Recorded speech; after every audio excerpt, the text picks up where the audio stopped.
ഇപ്രാവശ്യത്തെ നമ്മുടെ ഓണത്തിനുള്ള ലീവിന് നമ്മൾ വന്നത് ഇഷ കാണാനായിരുന്നു കേട്ടോ. ഇത് ഞാൻ സെക്കൻഡ് ടൈമാണ് വരുന്നത്. ഫസ്റ്റ് ടൈം വരുമ്പം എനിക്കൊന്നും അറിയില്ലായിരുന്നു. ആ ഒരു സ്റ്റാച്ചു വെറുതെ നമുക്ക് എന്താ പറയുക, ഒരു ട്രിപ്പൊക്കെ പോകുമ്പോൾ ജസ്റ്റ് ഒന്ന് കാണാൻ പറ്റിയ, കുറച്ച് ഫോട്ടോ എടുക്കാൻ പറ്റിയ അത്ര ഉണ്ടായിരുന്നുള്ളൂ എൻ്റെ മനസ്സിൽ. പക്ഷേ അവിടെ ചെന്നപ്പോഴാണ് അതിൻ്റെ പുറകിൽ കുറച്ച് മെഡിറ്റേഷനൊക്കെ ആയിട്ട് എന്താ പറയുക, കുറേ ആത്മീയതയുടെ പാതയിൽ സഞ്ചരിക്കുന്ന കുറേ ആൾക്കാർ ഒക്കെ വന്ന് അവരവിടെ ഇങ്ങനെ ധ്യാനിച്ചൊക്കെ ഇരിക്കുന്നുണ്ട് കേട്ടോ. അപ്പോൾ അതൊക്കെ കാണുമ്പോൾ നമുക്ക് എന്തോ എന്തോ വിശ്വസിക്കാൻ പറ്റാത്ത പോലെ, കാരണം നമ്മൾ അങ്ങനെയൊന്നും കണ്ടിട്ടില്ലല്ലോ. അപ്പം അങ്ങനെയൊക്കെ. പിന്നെ അതിൻ്റെ ഉള്ളിൽ നമുക്കും കുറച്ച് നേരം ഇങ്ങനെ മെഡിറ്റേഷനൊക്കെ ആയിട്ടിരിക്കാനുള്ള സമയമുണ്ട്. നമുക്ക് ചെറിയ അമ്പലങ്ങൾ പോലെ നമുക്ക് പ്രാർത്ഥിക്കാനുള്ള സ്ഥലമുണ്ട്. അപ്പം അതൊക്കെ ഉണ്ടെന്നുള്ളത് അവിടെ ചെല്ലുമ്പോഴായിട്ട് അറിയണേ.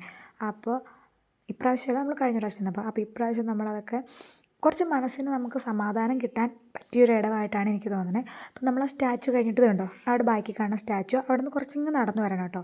കഴിഞ്ഞ പ്രാവശ്യം ഇവിടെ കാളവണ്ടി ഉണ്ടായിരുന്നു, ഇപ്രാവശ്യം അതില്ലായിരുന്നു. അപ്പോൾ അതുകൊണ്ട് നടന്ന് വന്നേ. ഇവിടുത്തെ ചൂടറിയാലോ, അപ്പോൾ ഭയങ്കര ചൂടായിരുന്നു. അങ്ങനെ നമ്മളിവിടെ വന്ന് ബാഗും സാധനങ്ങളൊക്കെ കൊടുത്തിട്ട് അതിൻ്റെ അകത്തോട്ട് കയറി പോകണം കേട്ടോ. അവിടെയാണ് ഞാൻ ഈ പറഞ്ഞ മെഡിറ്റേഷനും കാര്യങ്ങളൊക്കെ ഉള്ളത്. അവിടെ കുറച്ചൊരു 1.5 മണിക്കൂറൊക്കെ സ്പെൻഡ് ചെയ്തിട്ട് നമ്മൾ തിരിച്ച് വന്നതാട്ടോ. ഇത് തിരിച്ച് വന്നു കഴിഞ്ഞപ്പം കാളവണ്ടി ഉണ്ടായിരുന്നു നമുക്ക് തിരിച്ച് പോകാൻ വേണ്ടിയിട്ട്. നമ്മളെന്തായാലും അതിൽ കയറിയിട്ടോ പോകണേ. കാള നമ്മളെ കൊണ്ട് പയ്യെ പോകുമെങ്കിലും ഇത്രയും ദൂരം വെയിലൊക്കെ കൊണ്ടുപോകണ്ടേ. ഇതാകുമ്പോൾ വെയിൽ കൊള്ളണ്ട, നമുക്ക് കുറച്ച് നേരം ഇരുന്നൊക്കെ പോകാമല്ലോ. അപ്പം അങ്ങനെ നമ്മൾ അതിനാട്ടോ കയറി പോകുന്നത്.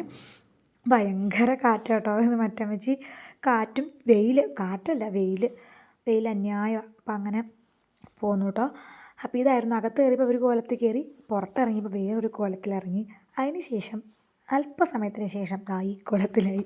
ഇത്രയും അലമ്പ് കോലത്തിലേക്ക് പോയത് എനിക്ക് തലവേദന കാരണം കേട്ടോ.